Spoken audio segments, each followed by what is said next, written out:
మంచి సమయము దేవుడు మనకు అనుగ్రహించినటువంటి గొప్ప భాగ్యం. మరొకసారి మీతో పాటు దేవుడి యొక్క వర్తమానం అందించటకు దేవుడు నాకు ఇచ్చిన గొప్ప భాగ్యాన్ని బట్టి ప్రభువును స్తుతిస్తూ ఉన్నాను. ఇలా మంచిది. కొలస్సీలకు రాసినటువంటి పత్రిక మొదటి అధ్యాయం యొక్క ధ్యానము ఈ యొక్క మధ్యలో జరుగుతూ ఉన్నది. నిన్నటి దినాన్ని 18వ వచనము 17, 18 వచనాలు మీరు ధ్యానించి ఉన్నారు. లేరా మరి 19, 20 వచనాల యొక్క సారాంశం ఈ కాలంలో మనం చూడబోతున్నాం. దేవుని యొక్క వాక్యం చదువుతున్నాము. కొలస్సీలకు రాసినటువంటి పత్రిక మొదటి అధ్యాయము 19, 20 వచనాల యొక్క వాక్య భాగములను చదువుతున్నాం. ఆయన యందు సర్వ సంపూర్ణత నివసించవలెననియు ఆయన శిలువ రక్తము చేత సంధి చేసి ఆయన ద్వారా సమస్తమును అవి భూలోకమందున్నవైనను పరలోకమందున్నవైనను వాటన్నిటిని ఆయన ద్వారా తనతో సమాధానపరచుకొనవలెననియు తండ్రికి అభిష్టమాయెను. ప్రియదేవుని బిడ్డలారా, ఈ వాక్యం యొక్క సారాంశము అపోస్తులైనటువంటి పౌలు అద్భుతమైనటువంటి ఉచ్చారణ ద్వారా లేదా జ్ఞానము ద్వారా వ్రాయబడినట్లుగా మనం చూస్తూ ఉన్నాం. ఇలా కొలస్సీ సంఘములో దేవుని యొక్క ప్రణాళికలు అంతటినీ కూడా పరిశుద్ధాత్మ దేవుడు పౌలు గారి ద్వారా బయలుపరుస్తూ ఉన్నాడు. ఇలా మనం గమనించినట్లయితే ఇక్కడ దేవుని యొక్క ఇష్టమును కనబరుస్తున్నట్లుగా స్పష్టంగా తెలుస్తుంది. దేవునికి ఒక ఉద్దేశం ఉన్నది. ప్రతి మనిషి పట్ల దేవునికి ఒక నిర్ణయం ఉన్నది. ఆ నిర్ణయము ప్రకారము తన ఇష్టమును మనుషుల జీవితంలో నెరవేర్చాలని ఆశపడుతూ ఉన్నాడు. ఆ ఇష్టము ఏంటంటే బిడ్డగా మనం గమనిస్తే కనుక చూడండి, ఆ రాస్తున్నటువంటి మాట 20వ వచనంలో మన చదువులో సమస్తమును అవి భూలోకమందువైనను పరలోకమందునవైనను వాటన్నిటిని ఆయన ద్వారా తనతో సమాధానపరచుకొనవలెననియు తండ్రికి అభిష్టమాయెను. తనతో యేసు క్రీస్తు ప్రభువారి ద్వారా భూలోకమును పరలోకమును సమాధానపరచాలని దేవుని యొక్క ఉద్దేశమై ఉన్నదని కొలస్సీ సంఘములో అపోస్తులైనటువంటి పౌలు ఉన్నతమైనటువంటి వాక్యమును ప్రకటిస్తూ ఉన్నాడు. ప్రియదేవులను మనం గమనిస్తే కనుక ఈ వాక్య భాగము దేవుని యొక్క రాజ్యము, పరలోకము, భూలోకము ఏకం అవ్వాలనే ఉద్దేశాన్ని కనబరుస్తా ఉన్నది. మనం చూస్తే కనుక ఆ మొట్టమొదటి విషయం ఇక్కడ మనం చూడగలము, సర్వ సంపూర్ణత నివసించాలనేది దేవుని యొక్క ఇష్టము. సర్వ సంపూర్ణత అన్ని విషయాలు కూడా ఒకే విధానమైనటువంటి సంపూర్ణతలో ఉండాలి అనేది దేవునికి ఇష్టమైనట్టుగా మొదటి విషయాన్ని మనం చూస్తున్నాం. రెండవది పిల్లల, ఆయన శిలువ రక్తము చేత సంధి చేయాలంటే సమస్తమును భూమి మీద ఉన్నటువంటి ప్రతి పరిస్థితిని, పరలోకంలో ఉన్నటువంటి పరిశుద్ధతను ఆయన తన రక్తముతో సంధి చేయాలి అని చూస్తున్నట్లుగా రెండవ విషయాన్ని మనం చూస్తున్నాము. మూడవ విషయము, భూలోకము పరలోకము ఒకటిగా మారిపోవాలి. సాధ్యమండి? సాధ్యమా చెప్పాలి? భూలోకము పరలోకము ఒకటిగా మారిపోవడం సాధ్యమా? అది మనుషులకు సాధ్యం కాదు, కానీ దేవునికి సాధ్యమే. ఆయనకు అభిష్టమైన కదా, చాలా ఇష్టము, గొప్ప ఏచ్ఛ కలిగి ఉన్నాడట. ఆయన భూమిని పరలోకమును, భూలోకమును పరలోకమును ఒకటిగా చేయాలని గొప్ప ఇష్టమును కలిగి ఉన్నాడట. ప్రియదేవులారా, ఇప్పుడు మనం గమనిస్తే కనుక పరలోకపు విధానము వేరు, భూలోకపు విధానము వేరు. పరలోకము దేవుని నివాస స్థలము. పరలోకములో దేవుని యొక్క నివాసమును ఏర్పరచుకుని వేవేల దూతలతో దేవాది దేవుడు నిత్య మహిమలో నిరంతరము జీవించేటటువంటి ఒక ప్రత్యేకమైనటువంటి ఏర్పాటు పరలోకంలో చేశాడు ఆయన. పరలోకంలో ఉన్నటువంటి జీవమునకు మరణం లేదు. పరలోకంలో ఏది కూడా అశాశ్వతమైనది కాదు, అన్నీ కూడా శాశ్వతమైనవే. పరలోకము నిత్యము జీవించేటటువంటి జీవన విధానమును కలిగి ఉన్నది. పరలోకంలో పరిశుద్ధత ఉన్నది. పరలోకంలో మహిమ ఉన్నది. పరలోకంలో పరిశుద్ధుల యొక్క సమూహం ఉన్నది. పరలోకంలో పరిశుద్ధ సింహాసనం స్థాపించబడి ఉన్నది.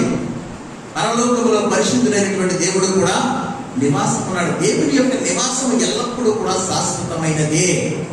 ప్రియ భూలోకము. ఇప్పుడు భూలోకము గురించి చూస్తే భూలోకంలో అన్ని కూడా అశాశ్వతమైనవే. మన జ్ఞానము అశాశ్వతమైనది, మన జీవము అశాశ్వతమైనది, మన కుటుంబము అశాశ్వతమైనది, మన సంపద అశాశ్వత. కంటికి కనబడే ప్రతిదీ కూడా భూలోకములో అసాధ్యమే. అన్ని కూడా అశాశ్వతమైనవే. అవి శాశ్వతమైనవి కాదు. ఈ రోజున్న యవ్వనం రేపు లేదు, ఈ రోజున్న తల్లిదండ్రులు రేపు లేదు, ఈ రోజు కలిగిన ఆస్తి రేపు లేదు, ఈ రోజు ఉన్నటువంటి పలుకుబడి పేరు రేపు లేదు, ఈ రోజు జ్ఞానం రేపు వాడకూడదు. ఎంత జ్ఞానవంతుడైనా 60 సంవత్సరాల తర్వాత రిటైర్మెంట్ నుంచి బయటకు రావాలి. ఎంత గొప్ప జ్ఞానవంతుడైనా మన జ్ఞానం అక్కడ ఆగిపోవలసిందే. ఎంత పోటీ పడి ఐఏఎస్లో గోల్డ్ మెడల్ సంపాదించిన 60 సంవత్సరాల డ్యూటీ చేయాలి. వయసు వచ్చేసరికి నార్మల్గా ఐఏఎస్ సెలెక్ట్ అయినా కూడా 60 సంవత్సరాలు. గోల్డ్ మెడల్ ఇంకొక 5 సంవత్సరాలు ఎక్కువ చేయడానికి అధికారం అనేది లేదు పిల్లారా. భూలోకంలో అన్ని కూడా అశాశ్వతమైనవే, పరలోకము శాశ్వతమైనది. ఈ రెండు కూడా భిన్నమైనవి. భూలోకము పాపము, పరలోకము పరిశుద్ధత. భూలోకము మరణము, పరలోకము జీవము. భూలోకము మనిషి సంబంధమైన జీవితము, పరలోకము మహిమ సంబంధమైన జీవితము. మరి రెండింటిని దేవుడు ఏకపరచాలని ఒక ఇష్టమును కలిగి ఉన్నాడట. ఆ ఇష్టమును ఆయన ప్రభు అయినటువంటి యేసు క్రీస్తు ప్రభువారి ద్వారా సమాధానపరిచి తన శిలువ రక్తముతో సంధి చేసి సిద్ధపరిచి ఉంచాడట. మనం అనుకుంటున్నాం భూలోకము పరలోకము ఏకమవడం సాధ్యమా అని. అది మనుషులకు అసాధ్యము కానీ దేవునికి సమస్తము సాధ్యమే. అది ఇంకా జరగాలని ఉద్దేశం లేదు, అది జరిగిపోయింది. ఎప్పుడైతే యేసు క్రీస్తు ప్రభువారు ఈ లోకములో బలి పశువుగా మారాడో, ఎప్పుడైతే యేసు క్రీస్తు ప్రభువారు పునరుత్థానము మహిమతో తిరిగి లేచాడో, అప్పుడే పరలోకము భూలోకము ఏకమైపోయేటటువంటి ప్రణాళిక సిద్ధపరచబడిపోయింది. చాలాసార్లు మనం ఆలోచించాం, ఏ పనికి తగిన వారిని ఆ పనికి మనం ఎన్నుకుంటా ఉంటాం. వంటలు చేయడానికి బాగా వంటలు వచ్చిన వాళ్ళు ఇలా, ఒకవేళ ఏదైనా శుభ్రం చేయడానికి మందిరాలు కడగడానికి బాగా కడగలిగిన వారిని సిద్ధపరుస్తాం. పని రాని వారిని అట్లా మనం ఎన్నిక చేయడానికి ఇష్టపడము. అమ్మగారు టైలరింగ్ నేర్పేవారట. అమ్మగారి గురించి చెప్తా ఉంటారు. టైలరింగ్ నేర్పేవారట. చాలా మంది టైలర్స్ అమ్మగారి చేతిలో చెల్లారంటే ఈ ఏరియాలో. మరి ఆమె ఒక ఉన్నతమైన టైలర్ కనుక అనేక మంది ఆమె దగ్గర నేర్చుకోవడానికి వస్తారు. వాళ్ళు కూడా తర్ఫీదు పొంది టైలర్స్ అవుతారు. ఒక తాపీ వేస్తుంటే తాపీ పని నేర్పిన తర్వాత తన శిష్యులకు తన జ్ఞానం అంతా నేర్పుతాడు. వడ్రం వేసిన దగ్గర తాపీ పని నేర్చుకున్నాను కదండి కదా. ఎలక్ట్రీషియన్ దగ్గర టైలరింగ్ నేర్చుకున్నాం. ఏ వృత్తిపరమైనటువంటి విధానం అక్కడికి వెళ్తాం. ఎందుకు ఈ విషయాలు చెప్తుందంటే పిల్లరా, అపోస్తులైనటువంటి పౌలును దేవుడు ఎంత ఉన్నతంగా ఏర్పరుచుకున్నాడంటే ఆయన యొక్క చెప్పేటటువంటి విధానము, వ్రాసేటటువంటి విధానము చాలా ఉన్నతమైనది. ఎలాగా పౌలు గారికి వచ్చింది అని అంటే, ఎలా వచ్చింది అని చెప్పినారా, ఆయన తన పుట్టుక నుంచి కూడా ధర్మశాస్త్రం యందు ఆసక్తి కలిగిన వాడు, దేవుని మీద ఎంతో అభిమానము కలిగిన వాడు. పౌలు నరహంతకుడు, పౌలు క్రైస్తవ సంఘాన్ని చెరిపినవాడు, పౌలు అనేక మందిని అపసాక్షులుగా మార్చినవాడు. ఇంత దుర్మార్గుడైనటువంటి పౌలు అని అంటాం కదా మనం పిల్లరా. అతడు దుర్మార్గుడుగా ఒక క్రైస్తవులకు మాత్రమే కనిపిస్తా ఉన్నాడు. కానీ తన ధర్మానికి, తన ధర్మశాస్త్రానికి, తన దేవునికి అతడు చాలా ఉన్నతమైన వాడు. ఎందుకంటే తన దేవుని యొక్క ధర్మమును స్థాపించడానికి అనేక మందిని చంపడానికైనా వెనకాడలేదు. అటువంటి పౌలు పిల్లరా యేసు క్రీస్తు ప్రభువు చేత ఎందుకు పట్టబడ్డాడంటే చాలా క్వాలిటీ కలిగిన వాడు. ఎంత క్వాలిటీ ఉన్న టైంలో ఒక విషయము పరిశుద్ధాత్మ దేవుడు బయలుపరిస్తే అది అనేక లక్షల సంవత్సరాలైనా అది మాసిపోయే మాటగా అతను రాయలేదు, అది నిలబడే మాటగా రాశాడు. 2020 సంవత్సరాల రచన ఈరోజు ఇంత టెక్నాలజీలో, ఇంత ఉన్నతమైన సమయంలో, ఇంత చదవల మధ్యన, ఇంత ఆలోచన కలిగిన వారి మధ్యన కూడా ఉన్నతమైన భావాలను చూపిస్తుందంటే పౌలు యొక్క జ్ఞానం ఎంత గొప్పది. అందుకే పౌలు ఎన్నుకున్నాడు దేవుడు. ఒకవేళ ఆ విషయాన్ని వేరే ఎవరినైనా ఎన్నుకుంటే అంత ఉన్నతంగా వాళ్ళు రాయలేకపోదురేమో. కాబట్టి మన సముద్రంలోకి వెళ్ళి సముద్రంలో నీళ్ళు తెచ్చుకున్నాం అనుకో, లేకపోతే ఏదైనా మంచి నీళ్ళకి వెళ్ళి మంచి నీళ్ళు తెచ్చుకున్నాం అని అనుకున్నాం అనుకోండి, గ్లాస్ పట్టుకెళ్తే నీళ్ళు తేగలం, గ్లాస్ నీళ్ళే తేగలం. చిన్న పిల్లలు ఉంటారు, కుళాయి దగ్గర నుంచి నీళ్లు మోస్తూ ఉంటారు కదా, తల్లిలేమో బిందులతో మోస్తూ ఉంటారు, పిల్లలేమో చిన్న చిన్న లోటాలతో పిడకలతో నీళ్ళు తీసుకొస్తూ ఉంటారు కదా. ఎందుకు అలా జరుగుతుందంటే వాళ్ళ కెపాసిటీ అంతే. ఆ పనిని పిల్లలకు అప్పగించి అబ్బాయి ఈ యొక్క పేపర్ నింపుకోవాలి అన్నాం అనుకోండి, కుళాయి ఆగిపోతుంది, పేపర్ నిండదు. మా అయితే 4 చెంబులు 5 చెంబులు నీళ్ళు తెచ్చి అందులో వేస్తారు. అదే సామర్థ్యం కలిగినటువంటి వారికి అప్పగించామనుకోండి, కుళాయి అయిపోయేందుకు పేపర్ నింపేస్తారు. మనం బిందు పట్టుకెళ్తే బిందుతో తెస్తాము, బకెట్ పట్టుకెళ్తే బకెట్తో తెస్తాం, గ్లాస్ పట్టుకెళ్తే గ్లాస్తో తెస్తాము, చెంబు పట్టుకెళ్తే మన సామర్థ్యం అది. అపోస్తుడైనటువంటి పౌలు యొక్క సామర్థ్యం ఎంతో ఉన్నతమైనది. అందుకే పౌలు గారిని వాడుకున్నాడు. పౌలు గారట ఆ సంఘము యొక్క విషయాలను వివరిస్తూ, పరలోకపు మహిమను గురించి చెబుతూ, యేసు క్రీస్తు ప్రభువారి యొక్క కార్యముల గురించి చెబుతూ, ఎంత ఉన్నతంగా, ఎంత చక్కగా ఆ ఉచ్చారణ, లేకపోతే ఆ రచన, ఆ జ్ఞాన సంబంధమైనటువంటి మాటలు, ఆ అర్థముతో కూడినటువంటి మాటలు, ఎంత ఉన్నతమైనటువంటి మాటలు అక్కడ ఉచ్చరించడం. చూడండి, మనం 16వ వచనంలో చూస్తే చూడండి, ఏలయనగా ఆకాశమందున్నవి భూమి అందున్నవి దృశ్యమైన, జాగ్రత్తగా గమనించాలి, దృశ్యమైనవి కానీ అదృశ్యమైనవి. మనమైతే ఏం చెప్తాం? కనబడేవి కనబడలేవి అని అంటాం. ఇలా ఆయన ఎంత ఉన్నతమైనటువంటి మాటలు వాడుతున్నాడు. ఆ దృశ్యమైనవి కానీ అదృశ్యమైనవి కానీ అవి సింహాసనములైనను, ప్రభుత్వములైనను, ప్రధానులైనను, అధికారులైనను, సర్వమును ఆయన యందు స్తుతించబడెను. యేసు క్రీస్తు ప్రభువు ఎంత గొప్పగా పరిచయం చేస్తాడో.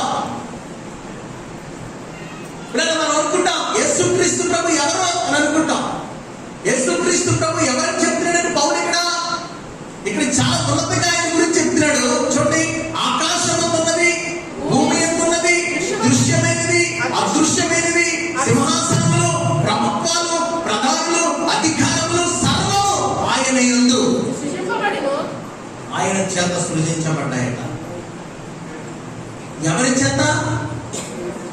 ఎవరి చేతండి చెప్పగలరా? మరి యేసుక్రీస్తు ప్రభు చేత ఇక్కడ చెప్పేస్తారు, బయటకు చెప్పగలరా యేసుక్రీస్తు ప్రభు చేత ఎలా సృజించబడ్డాయో?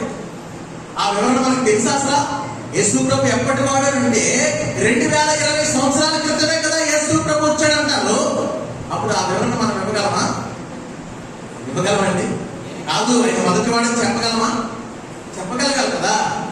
ఎలా చెప్పగలమండి ఆయన మొదటి వాడిని? ఇది ఏమిటగా ఆయన శరీరధారిగా వచ్చినప్పుడు రక్షకుడు అయినప్పటికీ ఆయన సృష్టికి ఆది సంబోధుడును ఆత్మయ్య ఉన్నవాడు. ఒక మనిషి జీవితంలో ఆత్మ శరీరం ఉంటే మనందరికీ తెలుసు. ఇలా మన శరీరము తల్లిదండ్రుల కలయిక ద్వారా ఏర్పరచబడింది, మన ఆత్మ దేవుడి నుంచి మనకి అనుగ్రహించబడింది అని వాక్యం సెలవిస్తుంది. మనకు తెలుసు కూడా. ఇలా యేసు క్రీస్తు ప్రభువులోకి వచ్చినప్పుడు ఆయన ఆత్మ శరీరము ధరించిందట కన్యక గర్భములో. ఈ ఆత్మ సృష్టికి మూలాధారమైనది. ఈ ఆత్మ జనములపై అల్లాడినది. ఈ ఆత్మ భూమి ఆకాశములను వాక్కు చేత సృజించినది. ఈ ఆత్మే కన్యక గర్భమందు పరిశుద్ధాత్మగా ఉద్భవించి శరీరధారిగా లోకములోనికి వచ్చింది. ఆయన సృష్టికర్తగా ఉన్నప్పుడు సర్వాధికారి అయిన దేవుడు, ఆయన శరీరంగా ఉన్నప్పుడు రక్షకుడైన దేవుడు. ఆ మాట ఎంత ఉన్నతంగా పౌలు గారు చెప్తున్నారు. అది ఏదైనా భూమి మీద అధికారమైన, ప్రభుత్వమైన, కనబడినదైనా కనబడినదైనా, ఉండేదైనా పోయేదైనా, భూమి అయినా ఆకాశమైనా ఆయన ద్వారానే కలిగాయి. ఆయన ఎవరు కాదు, యేసు అని పరిచయం చేస్తున్నాడు పరిస్థితి సంఘానికి. ఆ యేసు రక్తము సర్వశక్తి సర్వశక్తిమంతుడైనటువంటి దేవుడు ఆత్మ కనుక మనుషుల యొక్క పాపములు పరిహరించుటకు, మనిషి యొక్క జీవిత విధానాన్ని పరిహారం చేయుటకు రక్త ప్రోక్షణం అవశ్యము కనుక ఆయన శరీరధారిగా మార్చబడి తన రక్తముతో సత్తి చేయాలని ప్రణాళిక చేశాడు కనుక ఆయన శరీరముగా మార్చబడి లోకంలోనికి వచ్చి 2020 సంవత్సరాలు అయింది. కానీ ఆయన మొదటి వాడై ఉన్నాడు. ఆయన ఆత్మగా మొదటి వాడై ఉన్నాడు. వాక్యం చాలా స్పష్టంగా చెప్తుంది. ఇట్లా మనం ఇక్కడి నుంచి ముందుకు రావాలి. ముందుకు వస్తే అంటాడు, భూమిలో ఉన్నది పరలోకములో ఉన్నవి ఆయన సమాధానపరచాలనుకుంటాడు. సమస్తము సమాధానపరచాలనుకుంటాడు. ఒకేలా చేయాలనుకుంటాడట. ఆయన ఏం చేయగలుగుతున్నాడట? భూమి పాపమని, పరలోకము పవిత్రమని చెప్పుకున్నటువంటి మనము ఆయన రక్తము చేత సత్తి చేయబడినటువంటి నిబంధనలో పరలోకము భూలోకము ఏకమైపోయింది. ఆయన రక్తము చేత ఈ లోక పాపములన్నిటినీ పరిశుద్ధపరిచాడు. అసలు ఇంత ప్రణాళిక చేయవలసినటువంటి అవసరం దేవుడికి ఎందుకండి? ఇంత ప్రణాళిక దేవుడు ఎందుకు చేయాలి అని అంటే, పెట్టారా, భూలోకము పాపము, పరలోకము పరిశుద్ధత అని చెప్పుకున్నామే. ఇది మొట్టమొదటి దినాల్లో భూలోకము పరలోకము వేరు చేయబడాల. భూలోకం పరలోకం ఏకముగా ఉన్నాయి. ఎలా ఉన్నాయట? ఏకమై ఉన్నాయట. ఎందుకంటే జీవవృక్ష ఫలాలు భూమి మీదే ఉన్నాయి, మంచి చెడుల తెలివించే వృక్ష ఫలాలు భూమి మీదే ఉన్నాయి, దేవుని సన్నిధి భూమి మీదే ఉన్నది, మనుషుల యొక్క సన్నిధి కూడా భూమి మీదే ఉన్నదట. దేవుడు ప్రారంభంలో మనిషిని సృజించినప్పుడు అన్నిటినీ పవిత్రముగాను, పరిశుద్ధముగాను, యథార్థముగాను, అనుకూలంగా సిద్ధపరచుంచాడట. ఆయన సహవాసము, సన్నిధి మనుషులతో ఉన్నదట. మనుషుల యొక్క వ్యతిరేకత, మనుషుల యొక్క పాపము ఈ రెండింటినీ విడగొట్టేసింది. ఆయన ఒకవేళ మనుష్యుడు ఈ మంచి చెడ్డల తెలివినిచ్చు వృక్ష ఫలమును తిన్నట్లుగానే జీవవృక్ష ఫలమును కూడా తింటాడేమో అని ఆయన జీవవృక్ష ఫలములను వేరు చేసినట్టు పరలోకం ఎక్కడ వేరైందో తెలుసండి? ఏదేదో మనలో జీవవృక్ష ఫలము ఎక్కడైతే వేరయ్యిందో ఆ జీవవృక్ష ఫలాలున్న స్థలమే పరలోకముగా మార్చబడింది. అక్కడి నుంచి ఇంటి వేయబడినటువంటి ఆదాము అవ్వ భూమి మీద సంచారం చేస్తూ పాప స్థితికి వెళ్ళిపోయారు. ఇక్కడ మనం గమనిస్తే భూమి పరలోకము మొట్టమొదట వేరేనేవి కాదు, ఏకముగా ఉన్నాయి. ఆయన ఏకముగా సృజించాడు, ఒకటిగా చేశాడు. పరలోకము భూమి ఒకటై ఉన్నది. ఆయన సన్నిధి మనుషులతో ఉన్నది. మనుషులు దేవునితో సహవాసంలో ఉన్నారు. వారి వ్యతిరేకత దేవునిని మనుషులకు దూరం చేసేసింది. దేవుని ఉన్నతమైన జీవాన్ని, నిరంతరము జీవించే జీవవృక్ష ఫలాలను దూరం చేసేసింది. అది పరలోకం అయింది. మనుషులు త్రోసివేయబడి నివాసం ఉన్న స్థలము భూలోకం అయిపోయింది.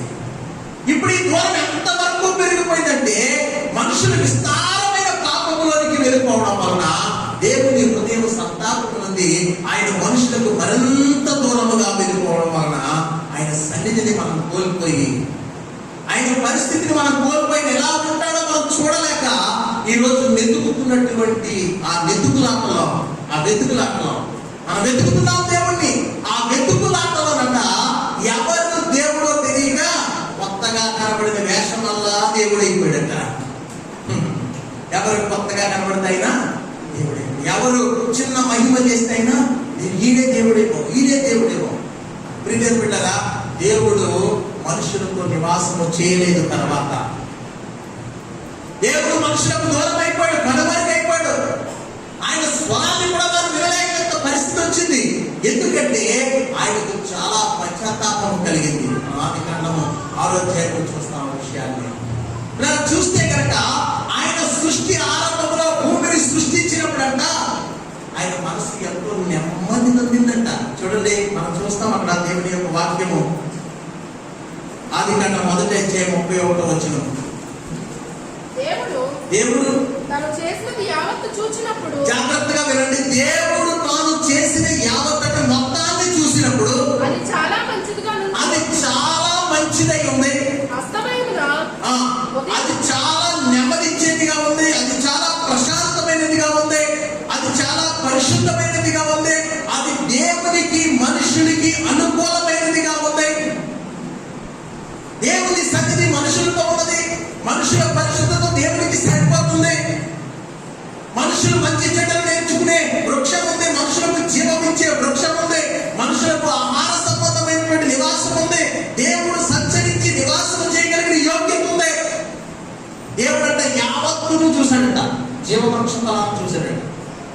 చెడ్డలు దేవుడి నుంచి వృక్ష ఫలాలు చూశాడు, ఆహార వృక్ష ఫలాలు చూశాడట, ఏదేదో నదులను చూశాడట, దేవుడు మనుషులను చూశాడట, దేవుడు సకల చరాచులను చూశాడట, జంతువులను చూశాడట. అన్నిటినీ చూస్తే పరలోకపు సన్నిధికి సరిపడ యోగ్యత భూమి మీద ఆయన సృష్టించాడట. ఇలారా అన్ని క్రమముగానే ఉన్నాయి, కానీ మనిషి యొక్క అత్యాస, మనిషి యొక్క వ్యతిరేకత దేవుని సన్నిధిని రెండు భాగాలు చేసేసిందటండి. అది దేవుడు, మనిషి. ఆ నాటి నుంచి ఆలోచిస్తున్నాడంటే ఇక్కడ అభిష్టమైన తండ్రికి అభిష్టమైన అన్నాడే. ఈ మాట పౌలు గారితో కొలస్సీ సంఘం దగ్గర చెప్పినటువంటి అప్పటి మాట కాదు ఇది. ఎప్పుడు ఆదాము అవ్వాయుడికి దూరం అయిపోయారో, ఎప్పుడు భూలోకం మీద నుంచి పరలోకం సన్నిధి వేరైపోయిందో, ఎప్పుడు మనిషి పాపంలో పడిపోయాడో, ఎప్పుడు దేవుడు పాపానికి దూరంగా జరిగిపోయాడో, ఎప్పుడు జీవవృక్ష ఫలములను భూమి మీద నుంచి తీసి పరలోకంలో ఆ నివాస యోగ్యమైన స్థలంలో పెట్టేశాడో, ఎప్పుడు మనిషి మంచి చెడ్డలు నేర్చుకున్నానని అయోగ్యమైనటువంటి స్థితిలో నాశనానికి వెళ్ళిపోయాడో, ఆనాటి నుంచి కూడా మరలా ఆయన ఆదికాండము 1:31 చూసాడే ఇష్టమైనటువంటి ఒక సన్నివేశం సృష్టి.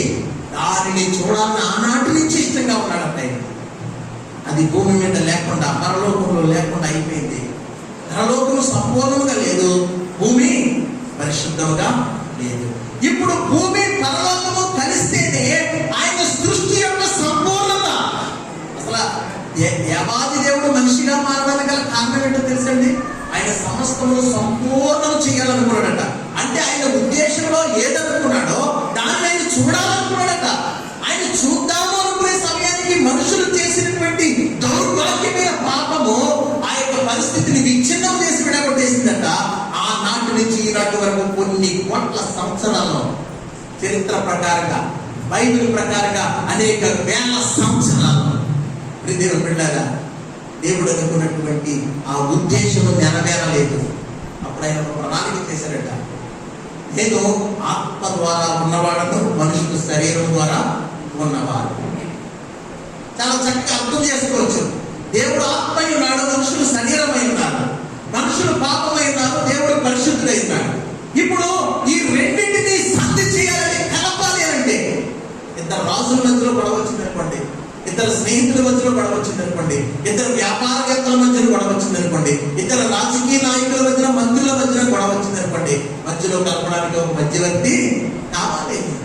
నువ్వు చేసింది తప్పేనయ్యా, నువ్వు చేసింది తప్పే, నీకు దురుస్తాం ఉంది, నీకు దురుస్తాం ఉంది, నువ్వు ఆ మాట మాట్లాడకూడదు, నువ్వు ఆ మాట మాట్లాడకూడదు, మీ ఇద్దరిలో తప్పు ఉంది.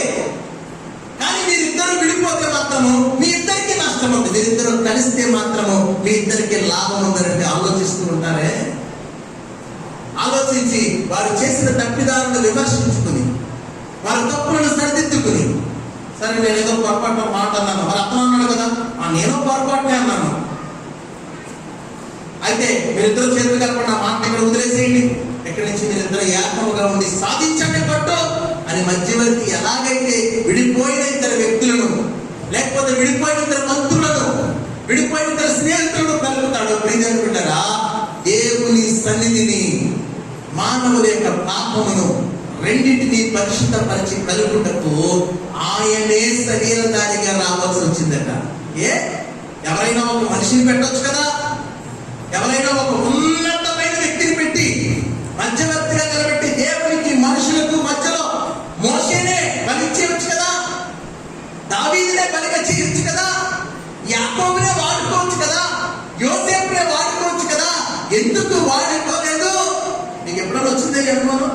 రాదు మనకి, ఎందుకంటే మనం అంత దూరం ఆలోచించుకోం. ఏదో ప్రభువు నమ్మేసం భయపెట్టినంత ఆశీర్వాదం వచ్చేస్తుంది, దేవుని సన్నిధికి అయితే దీవించేస్తాడు, ఆ ఉపవాసం ఉంటే మేలు జరిగిపోతే, ఇంతవరకు మనం ఆలోచిస్తూ ఉంటాం దేవుని విషయంలో. ప్రియజనులారా, గమనించాలి, వారిని పెట్టచ్చు కదా మధ్యవర్తిగా. అలా పెట్టాలి అనుకుంటే పిల్లరా, పెట్ట సఖ్యము కాలేదంట. ఆయన ఆ ప్రణాళిక కూడా చేశాడు. అబ్రహామును పిలిచి యథార్థంగా ఉండరా బాబు, నీకు ప్రణాళిక ఉన్నాడు. యథార్థంగా ఉన్నాడా? 70 సంవత్సరాలు నాడు, 75 సంవత్సరాలు అన్నాడు. ఆ లాభంలో ఒక చెడు సలహా ఇచ్చింది. ఏమది ఇచ్చింది? నా ద్వారా కాదు వారసుడు, ఆ హాగరం తీసుకుని పోవాలి అయిపోయాడు. అబ్రహాము పనికిరాడు. మోషే పెడదాం అనుకున్నాడు ఆయన. మోషే గారికి విసుకెక్కువ, బండతో మాట్లాడవయ్యన్నాడు, బండను కొట్టాడు. దేవునికి వ్యతిరేకమైన పని మనుషులు అలాగే చేస్తారట. అందుకే రోమా పత్రిక, రోమా సంఘానికి రాసినటువంటి పత్రికలో పౌలు అంటాడు 3:11-12 అంటాడు, నీతిమంతుడు లేడు, ఒక్కడు లేడు, దేవుని వెతకువాడు ఎవడు లేడు. ఎవడు మాట ఎందుకు పెడతాడు తెలుసా? అందరూ ఏకముగా త్రోవ తప్పి పనికి మానవారైపోయారు. ఎంతో మందినైనా అలా సంధి చేయడానికి ఉపయోగిద్దామని వాడదామని చూశాడైనా, కానీ వారు నిలబడలేకపోయారు. మనిషి హృదయము కేవలం ఎల్లప్పుడూ చెడ్డదే. నోవాహును వాడటానికి దేవుని బిడ్డరా, లోకంలో ఉన్న పాపాత్ములను అందరినీ నాశనం చేయడానికి నోవాహును వాడదామని ఆయన కూడా ద్రాక్ష తోట వేసుకుని మొదటిగా తాగి పడుకున్నాడు.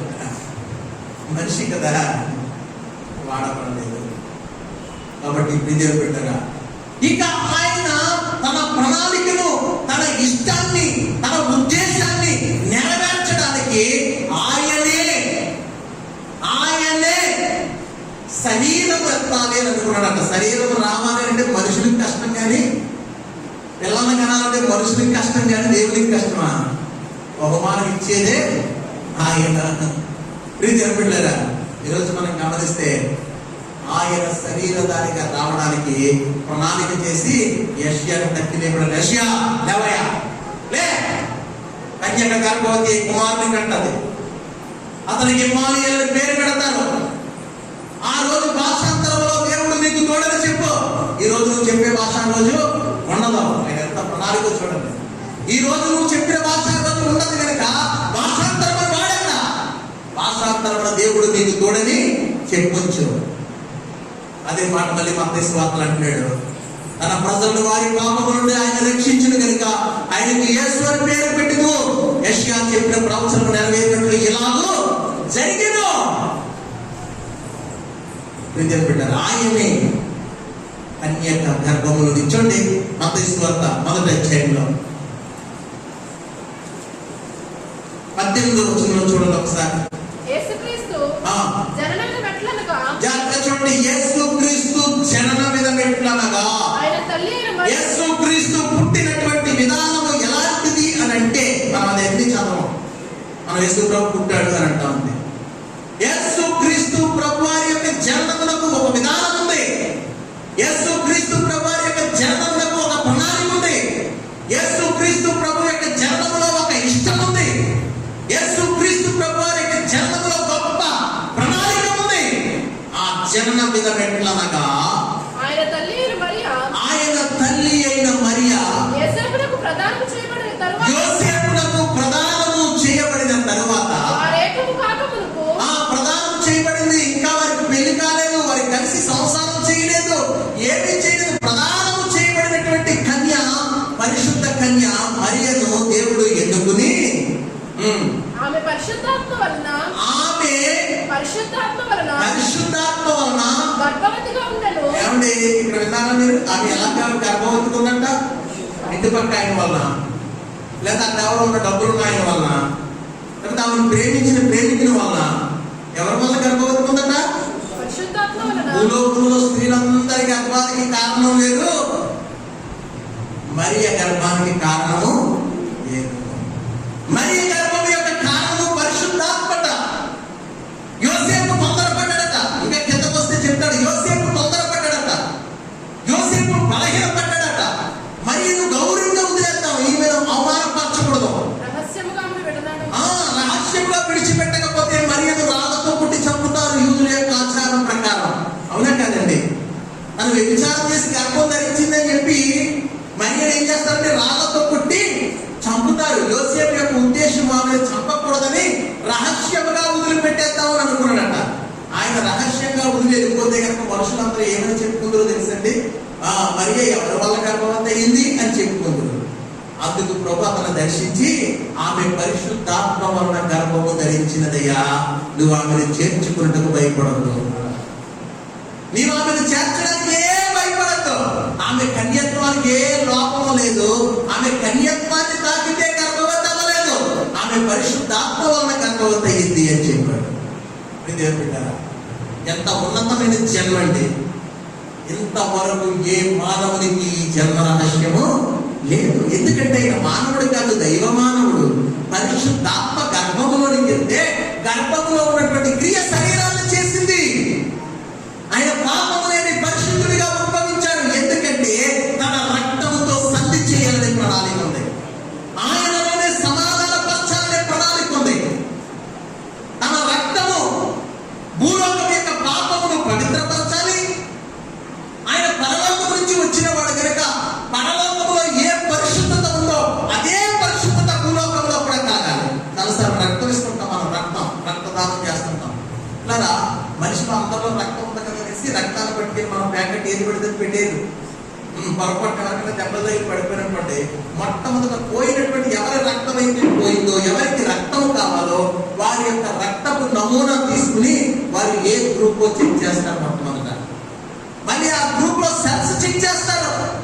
పిల్లరా, ఆ గ్రూప్ రక్తాన్ని సేమ్ అదే గ్రూప్ రక్తాన్ని తీసుకుని ఆ రెండింటిని మళ్ళీ కంపేర్ చేసి సరిపెట్టి అప్పుడు ఎక్కిస్తారు. లేకపోతే ఇన్ఫెక్షన్ అయిపోతుంది, చాలా ప్రమాదం జరుగుతుంది. ఎర్రగానే ఉందండి రక్తం.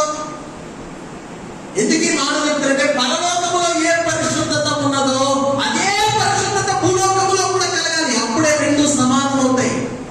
ఆ పరిశుద్ధత ఎక్కడిదంటే అది కన్నా 1:31 మనం చదివామే. ఆయన చూసినప్పుడు అంత మంచిదిగా సమస్తము చక్కగా కనబడిందని చెప్పాడు కదా. ఆ పరిశుద్ధత మరలా ఇక్కడ రావాలి. ఎవరి వల్ల రావాలి? ఆయన వల్లనే రావాలి. అందుకే ఆయనే శరీరధారిగా ఈ లోకములోనికి వచ్చి తన ఇష్టమును నెరవేర్చుకున్నటకు తన ప్రాణమును దానముగా పెట్టి మరలా దానిని తీసుకుని పాపమును పరిశుద్ధపరచుటకు రక్తమును ప్రోక్షించాలి కనుక రక్త ప్రోక్షణముకే శరీరమును ధరించి ఆ శరీర రక్తమును మన కొరకు కాచి మన పాపములకు పరిహారము చేసి పరలోకమును భూలోకమును ఏకము చేసి పునరుత్థానుడిగా వెళ్ళిపోయాడు. ఏకమైపోయింది. ప్రియమైన పరిశుద్ధత స్థిరపరచబడిపోయింది. ఆయన మరణము భూలోకమును పరలోకమును సంధి చేసేసింది.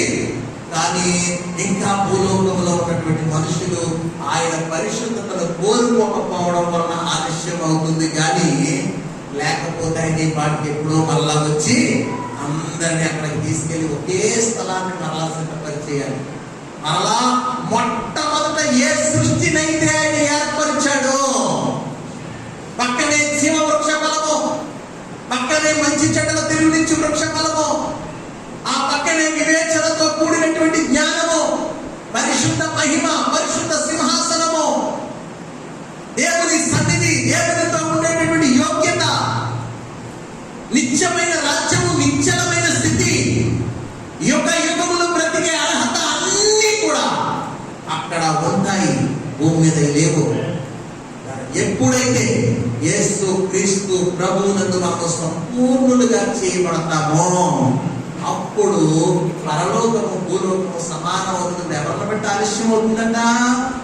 ఎవరిని బట్టి ఆలస్యం అవుతుందండి? ఇంకా మనం పరిశుద్ధులు కాదు.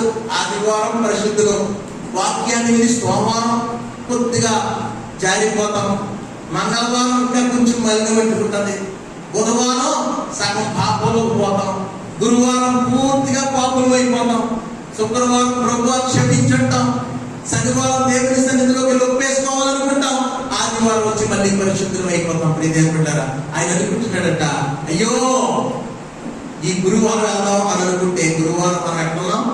పాపంలో ఉన్నాం, సమాధానపరచబడిన స్థితిలో లేము, మనం సంపూర్ణతలో లేము.